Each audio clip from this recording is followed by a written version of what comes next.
A fourth alleged victim of Diddy has now come forward with a lawsuit, and some of the things that this Jane Doe is naming are some of the same things that we saw with Cassie's lawsuit. Now, this Jane Doe is naming that they were 17 at the time of these incidents. Now you have Diddy coming forward with a statement on social media saying that he will not allow people to take this moment for a cash grab and ruin his legacy. And no matter what Diddy wants to say in his statements, this has always been his legacy. Let's talk about it. Y'all already know what time it is. I got the black V-neck on.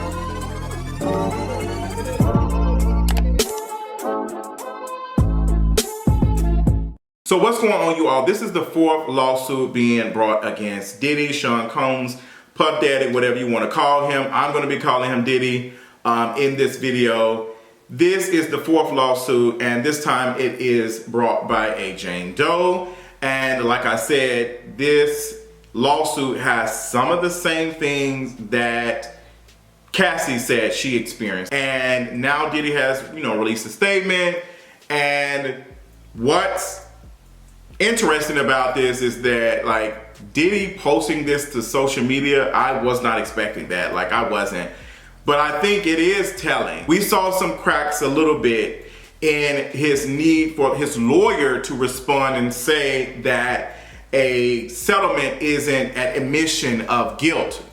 So I really should not be surprised that he is saying something, because Diddy ultimately had to know that he has done some very messed up things throughout his career, and now these people are coming forward and feeling comfortable after Cassie's lawsuit. And Cassie really did open the door for this in so many ways, and we should be thankful for her to stand up and put herself in harm's way and dealing with the backlash and the negativity and all the things to tell her truth. Now, what's interesting about Diddy's statement, because I want to talk about that immediately, because his statement, I'm going to read it to you all. Enough is enough. For the last couple of weeks, I have sat silently and watched people try to assassinate my character, destroy my reputation and my legacy. Sickening allegations have been made against me by individuals looking for a quick payday. Let me be absolutely clear. I did not do any of the awful things being alleged. I will fight for my name, my family, and for the truth. Now, there is some very particular language in this, and this is why statements are important, because this is a part of the PR control. The first thing for me is saying that he is a victim. Enough is enough. I have sat by, I've let y'all do y'all thing, but you've not sat by quietly, silently. You sat by because you know that if you said anything or did anything, it would have been even more pushback. You shut up and were silent because you knew the pushback would have been even more worse had you said anything. Which is why we move on to the next one, and he's saying payday. These folks are looking to get cash from me, to make money off of things. Now, for a lot of folks, you selling with Cassie for for the general public, that's an admission of guilt. We can go on with the court of law and all this legal stuff, but the people believe it. And they were believing it even before Cassie's story. Even before Cassie's story, they have believed some of the things that have been said about you. It's been a running conversation. There's folks who have said things and have accused you of stuff. So this is not nothing new. But he mentioned payday to remind the folks that these folks are not trying to get justice. They're trying to get money. This is the beginning of the framework to take away justice that the victims deserve. It doesn't matter if these victims want money. If they have experienced these things that have been alleged, then they deserve money. Period. It's not like you gonna go to jail or anything. This is your payment for my harm that you put me through. And This person who is saying this was a minor at the time who said that she was introduced to drugs and other people joined in the unconsensual things that were happening.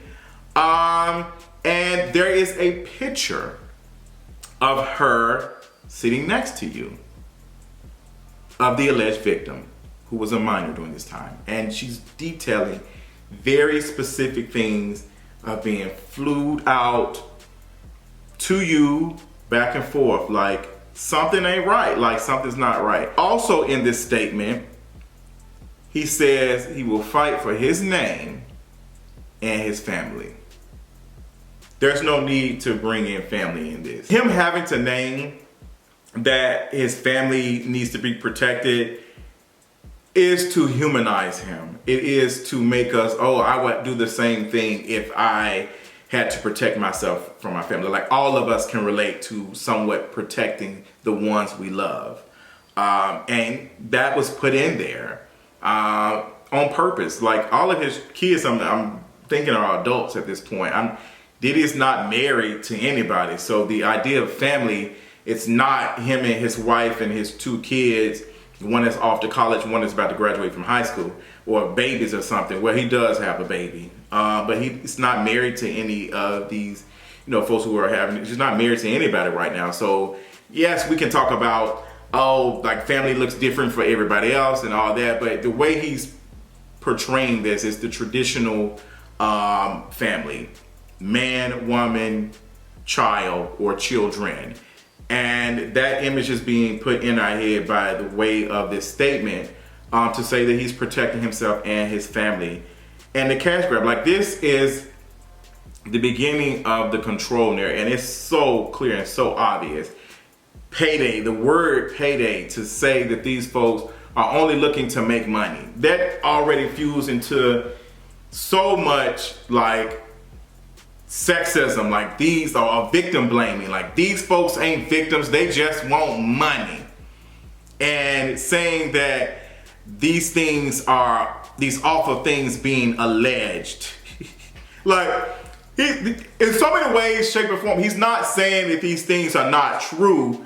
He ain't saying that, like, he's not saying that directly. Let me be absolutely clear. I did not do any of the awful things being alleged, but not naming the awful things. Like, awful things can be him, in his mind, like, I didn't throw a drink at you, or I didn't do such stuff, I didn't cuss you out. Name the awful things. Why can't you name the awful things? Like, the word choices are very specific, because he's not gonna say, I ain't did nothing to homegirl, I don't know that woman, da da da da.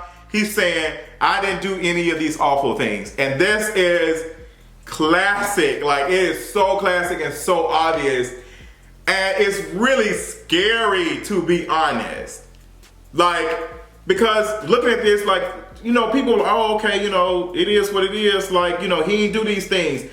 But what things? He's not very clear on the awful things. What are the awful things that he's just saying awful things? He's compiled everything that he's been accused of and has said awful things. Instead of saying, hey, homegirl who said that she was in my house and with these pictures, I didn't do none of that. But then Diddy will also have to explain why is he, with this 17-year-old and a whole bunch of other men are like at his house doing God what knows whatever. Like it doesn't sound right. Now these lawsuits that have been filed against Diddy have been under the Adult Survivors Act in New York, and this law has allowed victims to file civil cases against people who have caused them harm. Now Diddy is not the only person named in this lawsuit. His long-term producing partner Harvey Pierre is named, and a third unnamed man who said that she experienced assault from them in 2003 when she was a 17-year-old high school junior. Now this is what's being alleged.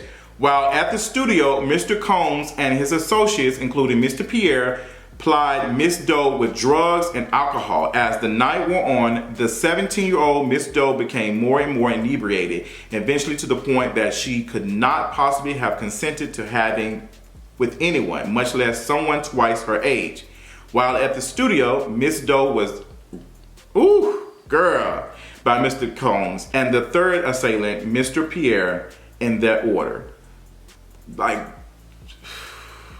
and there's a picture of the alleged victim sitting in Diddy's lap. And like, this is sounding like the same thing that Cassie named. Giving drugs, introduced to some folks, and, you know, being unable to consent and engaging in acts with folks who are way, way older than her. It's the same thing that Cassie said.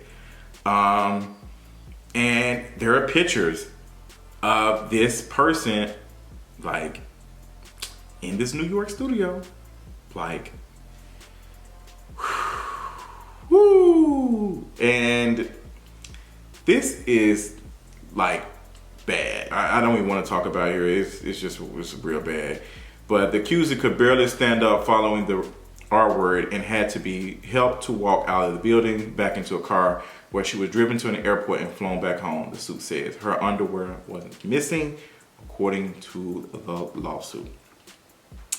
Wow. It's a lot going on, y'all. It's a lot going on. And we're getting, like, you know, messages and stuff from like his ex, Misa, who posted a picture of Suge Knight, I'm guessing, sitting next to Justin Combs. Like, what is going on? Like, what is going on? And y'all know Misa has been, like, throwing some little shots. You know, when was this? I can't remember when it was. Around the time that Justin Combs was arrested for a DUI, Misa had got on social media and she had some words, and she was just basically saying, you know, a fish rots from the head down. And she was just basically saying that Diddy has been getting away with a lot of stuff, but, you know, if there's anybody she's going to protect her son. She's not protecting anybody else. And I'm very curious of what she meant by that. And what was her reason for posting this picture? If she is the person who leaked it, but, you know, it's some stuff going on. I'm very curious of how this is going to go forward. I wonder if there's going to be a trial. I wonder if Diddy is going to settle. I wonder if he's using this, you know, this statement to kind of, you know, calm down the expectation of a bigger payout from these folks. Like, don't expect you're gonna get a lot of money from these folks, because the pressure ain't gonna be there like hard, because I've already, you know, kind of persuaded the public that y'all just want money, so, you know, y'all gonna be getting dragged. So it's kind of like a gamble to me, from what I'm saying. It's kind of like a gamble. We're going to see how much a billionaire is worth, alleged billionaire is worth, because you're gonna have to pay up. You're gonna have to pay up. Like, he gonna have to pay up some money. And Diddy had to know this. Diddy had to know that this was coming. A lot of folks have, you know, said this is the reason why he has kind of rebranded as Mr. Love and the Love Guru and all this other stuff. We've seen the same thing with Russell Simmons, like, you know, this spiritual thing, and like, that's not me anymore, like this rebrand. And Diddy has been doing it for a minute. And it's just not right. It's not okay. I've just never been a fan of him. Like, I've just never. And I've never liked how he talked about Kim Porter. I just never been a fan of how he talked about this woman after she passed away. Something is just not right with him. And the celebrities have not came and defended him. They haven't said anything, which is also telling, because, you know, sometimes they be ready to say something, but they know that something ain't right. The fact that celebrities have not came out and defended, because they have no issue saying stuff. Trust me. So other celebrities have been accused of stuff and they have said stuff. These celebrities are not coming out and saying much, because they know it's the possibility of it being true. Because if it was not true, you would have folks coming out. Like, if it was an expectation of it not being true, there would be folks saying, oh no, I ain't believing that. If there was an expectation of it not being true, if there was a higher possibility that it was not true, there would be more celebrities coming out saying something. They're not doing it. They're not, because people believe it. The public believes it. enough of the public believes it that, yeah, everybody believes it. There are not many folks right now who do not believe it. Like, looking online in the conversation stuff, like the quote tweets, they are eating Diddy up. Diddy has turned off any comments on his Instagram. Them comments are limited. You cannot comment on the post. You can quote tweet him on Twitter. He was better posting this on Facebook for another generation. But it's even the folks on Facebook who are who still believe that R. Kelly should not be in jail, more than likely are not going to be supporting this with Diddy. But I do believe that Diddy will be falling into they're trying to tear a black man down trope. We see it in this statement by him saying that, oh, this is a cash grab and I'm protecting my family because not only am I a black man, I'm a black man with family. Like, he's using specific language to make him human and to make him look like a victim. And it's very, very classic. And I think this is a reminder of how we need to engage with celebrities. How we need to engage with celebrities. I cannot stress that enough, because we see ourselves in celebrities. We see ourselves in celebrities because we want to be rich and we want to be wealthy. And when I say we, I'm talking about as a collective. Yes, it's some of us who do not want it, but a lot of folks want to see themselves in celebrity because they believe one day if they do the right things that they can be in that position if they believe in it enough. And to sacrifice Diddy means that I can't make it as a black person, because this is how representation politics hurt us.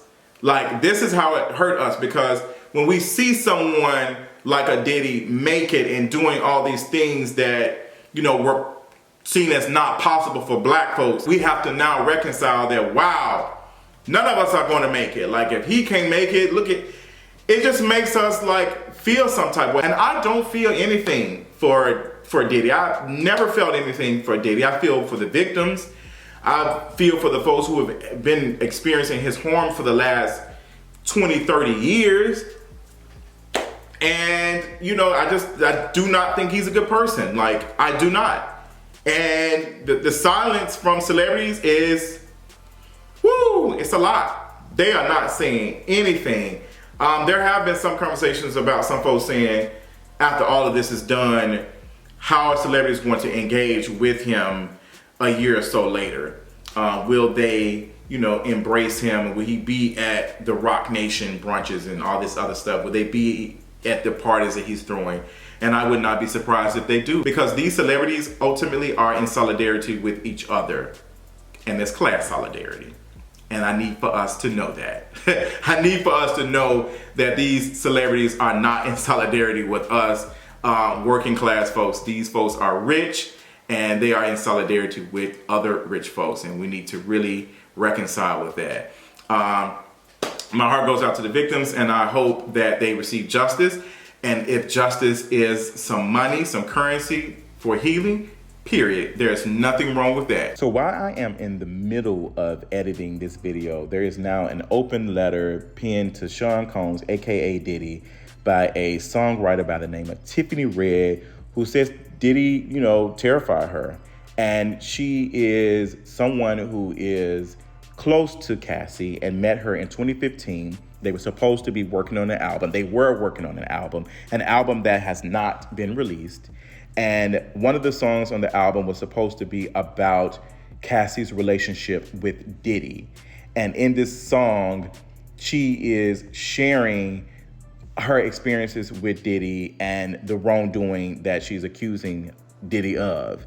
And the song never came out. The album never came out. She says that she met Diddy for the first time at Cassie's 29th birthday party.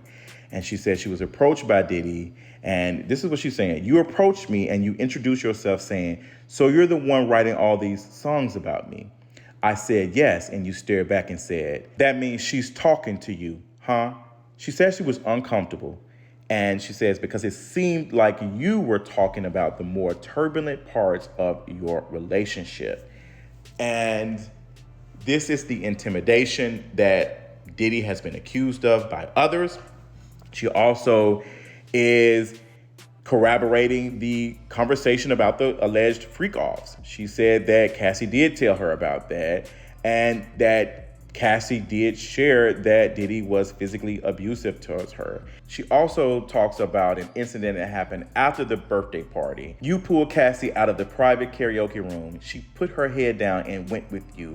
I followed to see if she was okay because something was off. When I walked out of the room, you had her back into a corner in the hallway outside of the door, and your security surrounded you too as you cursed her out with your hands in her face. She and I briefly made eye contact. I felt helpless. She looked afraid and kept looking down at the floor. I didn't know what to do. I was scared. I believe it. And this is going to continue like being a story because this is 20 plus years of, things that, Diddy has been accused of for the longest.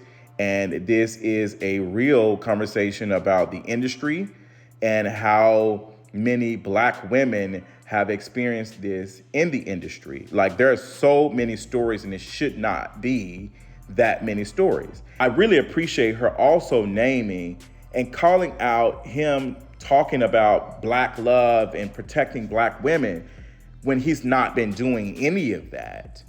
And like this is some real stuff, and I just appreciate folks coming out and being honest, because this industry has been very violent to Black women, and it's a needed conversation. That's all I got. Let me know your thoughts in the comments, and I'll talk to y'all later. Bye.